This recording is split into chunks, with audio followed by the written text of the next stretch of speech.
What's going on, everybody? Tom here with Keto Lifestyle, and today I'm going to be answering a question that I get all the time in my inbox on Instagram, and that is, how do I get my fats up?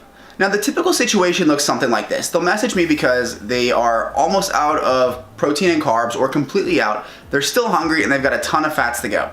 Now, my biggest recommendation is don't get yourself into this situation. And most of this video is going to be covering how to avoid getting yourself into that situation.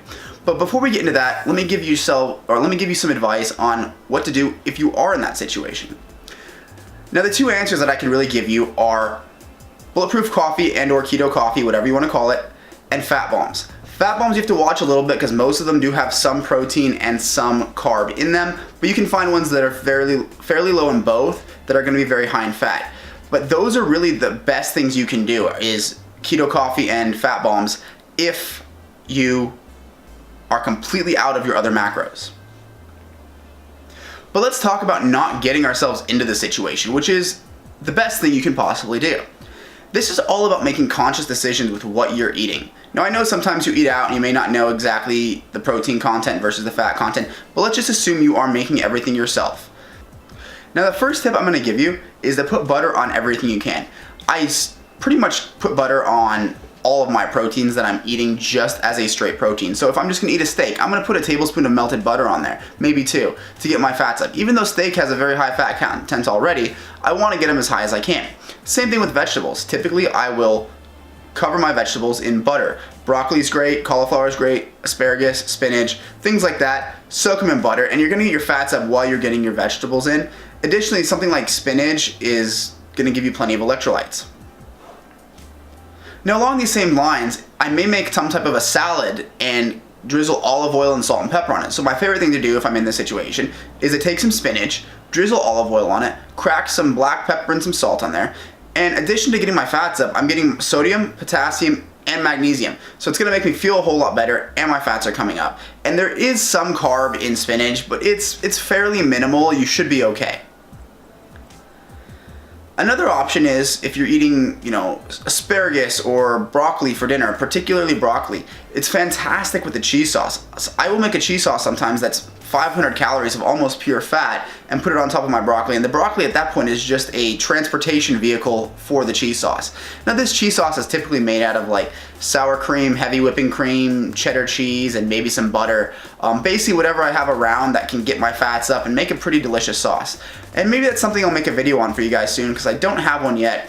But I highly recommend you look out for some type of a cheese sauce to put on your vegetables. I've even actually used the Alfredo sauce that I used in my chicken Alfredo video, which I'll put in the card right here. But I've even put that on broccoli and it tastes fantastic and it's going to get your fats up. You can even use that cheese sauce on top of your steak if you really wanted to. The next big important thing is your choices of meats. You're going to want to choose some fatty meats, right? Things such as chicken breast is not great for the keto diet. Yes, you can eat chicken breast and I do it, but if you'll notice that the recipes I have where I use chicken breast, it's usually in some type of thick creamy sauce or buttery or something like that. If you're gonna eat chicken breast, you really have to set it up so that whatever you're accompanying that chicken breast with is super high in fat. You're gonna have to offset the protein. Alternatively, you could use chicken thighs or chicken wings depending on what you're making. Now, the same rule applies to ground beef. Instead of buying like 93% lean ground beef, buy 80%, or sometimes I'll even go to 73% ground beef. It really depends what I'm making. If I'm baking it into some type of casserole, I'll usually stick with 80-20. If I'm making like a taco or something like that, I'll usually go with 73. And it's cheaper, so there's that benefit as well. Now, when we're talking about steaks here, things such as like a filet is gonna have a lot less fat than a ribeye, so you may be better off going for the ribeye.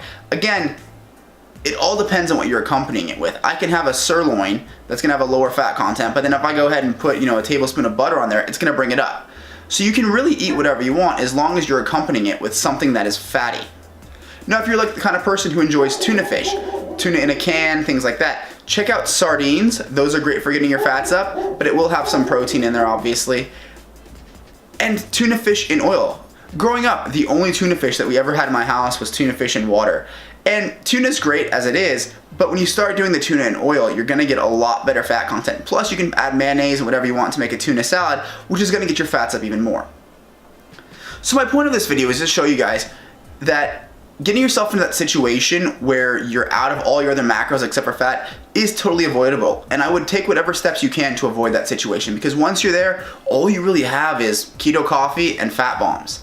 But with that, I hope you guys learned something, and I'm gonna close out the video. If you haven't subscribed yet, please subscribe, because it really does help me out a lot. If you like this video, leave it a like, and if you have a friend of yours that you think may enjoy this, go ahead and share this video with them. With that, I'll see you guys in the next one.